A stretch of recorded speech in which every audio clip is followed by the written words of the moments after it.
민영과 형식이는 회사에서 만났지만 둘도 없는 중마고 오후였다. 주변의 동료들이 부러워서 시샘까지 할 정도로 둘의 사이는 애틋했다. 민영은 회사에서의 입지가 그 누구보다 탄탄한 사람이었다. 젊었고 미래 임원이라고 모두가 떠들어댈 정도로 인성, 실력, 사교성까지 두루두루 갖춘 사람이었다. 완벽하다고는 할 수 없지만 완벽이란 게 있다면 비교적 가까운 인물이었다.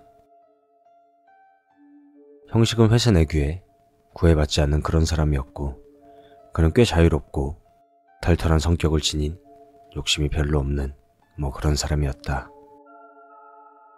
그 둘이 사이가 멀어진 것은 불과 몇 달 전이다. 아니, 형식이 회사를 그만두었다는 게 더 빠른 설명일 것이다.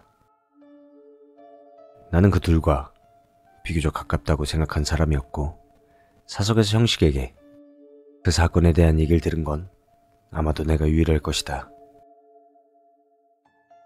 우리는 모두가 사용하는 스마트폰의 신호를 위한 모든 걸 처리하는 담당 부서다.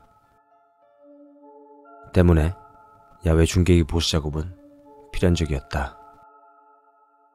민영과 형식은 그날도 팀을 이루어 중계기 보수 작업에 들어갔다.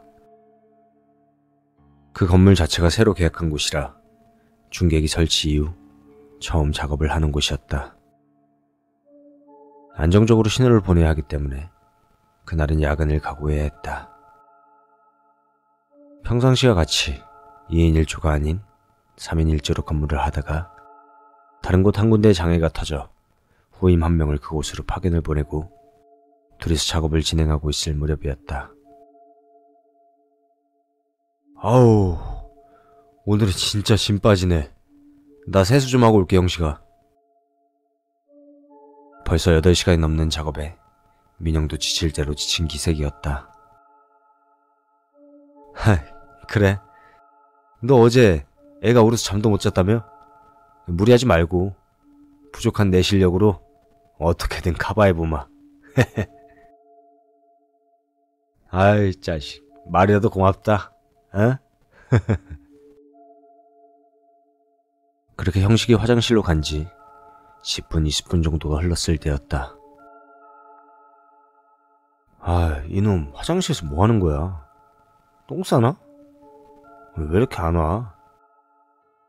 그때 화장실에서 소리가 들려왔다. 소리가 꽤 컸기에 형식은 불이 나게 화장실로 달려갔다. 하지만 그곳에 민영은 없었다. 다만 화장실 문 한 칸이 닫힌 채였다. 아무 소리도 들리지 않았다. 숨 쉬는 소리도 누군가의 인기척조차도. 형식은 자신도 모르게 발걸음을 살금살금 옮겨가며 아주 작은 소리로 민영을 찾기 시작했다. 저 누구 계세요? 민영아? 하지만 대답은 돌아오지 않았다. 꽤 낡은 건물이었고 사람들이 사무실로 쓰던 공간이었지만 입주해 있는 곳에 1층에 있는 호프집과 횟집뿐이었다. 그마저도 우리가 도착했을 땐 닫혀 있었고 이 넓고 큰 건물 5층엔 우리들밖에 없었다. 민영이는 옥상에 담배를 피러 간 건지 그렇다면 이런 곳에 노숙자라도 사는 건지 별의별 생각을 다 하던 형식이 천천히 뒤돌아 나가려던 그때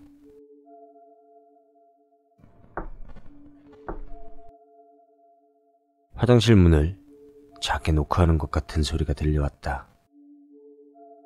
순간 비명을 지을 뻔했지만 간신히 참아냈다. 형식은 천천히 고개를 돌려 뒤를 돌아봤다. 전과 같이 고요했고 아무것도 없었다. 형식은 한 번 더 입을 열었다. 민영이? 형식은 혹시나 하는 마음에 민영이가 쓰러진 건 아닌가 하는 그런 생각마저 들었다.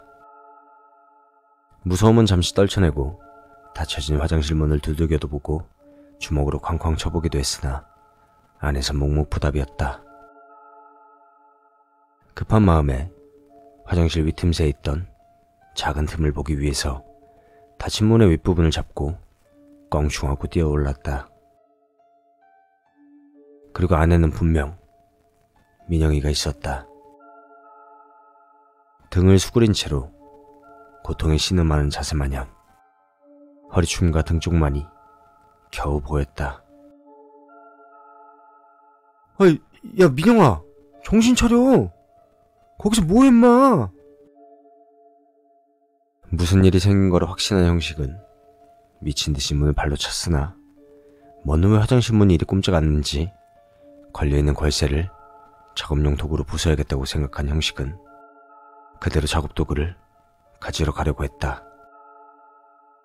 그런데 그 순간 화장실 안에서 또다시 콩콩하는 이런 소리가 들려왔다.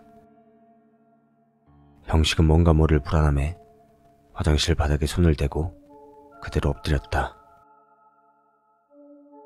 야, 민영아, 뭐해 거기서? 그리고 엎드린 그곳에서 민영을 봤다. 정확히 말하자면 민영의 얼굴만을 봤다. 아니, 조금 더 정확히 말하자면 얼굴을 정면으로 봤다고 한다. 그의 말을 빌어서 얘기하자면 일본 요괴 만화에서나 나올 법한 목을 늘어뜨려야만 할 수 있는 그 정면 말이다. 옆으로 누워보고 있던 형식의 눈에 민영의 얼굴은 정면으로 화장실 문틈 사이에서 형식을 바라보고 있었다. 그런 일은 목이 부러지거나 목이 붙어있지 않아야 가능하다는 걸 알고 있었고 믿을 수 없는 얘기란 걸 나 스스로도 느끼고 있었다. 하지만 그 말을 꺼낼 때 형식의 표정은 지금도 잊을 수 없을 정도니까. 그렇게 민영은 그 얼굴 그대로 콧구멍을 한껏 확장한 채 숨을 쉬고 있었는데 그 숨소리가 콩콩거리는 소리였다. 미동도 없던 민영의 눈깔이 대륙하고 한번 굴러 형식을 쳐다봤을 때 그제서야 비로소 형식은 비명을 지르며 그대로 도망쳐 나왔다고 한다. 그 후 형식은 아무 말도 없이 사직서를 냈고 민영은 아무 문제 없이 회사를 잘 다니고 있다. 모두가 민영에게 형식에 관해 물었지만 민영은 도무지 이유를 모르겠다며 그저 황당한 웃음만을 지을 뿐이었다. 그 이후로 민영의 전화가 여러 차례 걸려왔었지만 형식은 전화를 받을 수 없었다고 말한다. 도대체 무슨 일인지 알 방법도, 그게 무슨 일이었는지도 모든 게 미스테리로 남은 채 끝나버린 믿을 수 없는 실화 이야기다.